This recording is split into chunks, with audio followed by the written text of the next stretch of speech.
Jerman akan mengirimkan senjata berat berupa 7 unit self-propelled howitzer Panzerhaubitze 2000 ke Ukraina.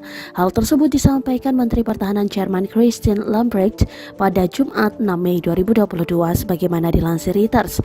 Keputusan tersebut merupakan kebalikan dengan kebijakan sebelumnya di mana Jerman enggan mengirim senjata berat ke zona perang pekan lalu. Senjata-senjata berat itu akan keluar dari gudang angkatan bersenjata Jerman atau Bundeswehr dan langsung dikirim setelah dilakukan pemeliharaan. Inspektur Jenderal Bundeswehr Eberhard Zorn mengatakan pelatihan kelompok pertama yang terdiri dari sekitar 20 tentara Ukraina diperkirakan akan dimulai pekan depan di kota Idar Oberstein, Jerman. Dia menambahkan bahwa pasukan Ukraina yang akan dilatih memiliki pengalaman dalam mengoperasikan meriam howitzer buatan Uni Soviet.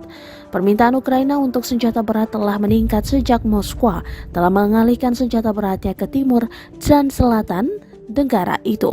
Setelah gagal menduduki Kiev, Berlin juga akan memasuk paket amunisi pertama untuk Panzerhaubitze 2000 yang dibuat oleh perusahaan pertahanan Jerman KMW. Terima kasih sudah nonton.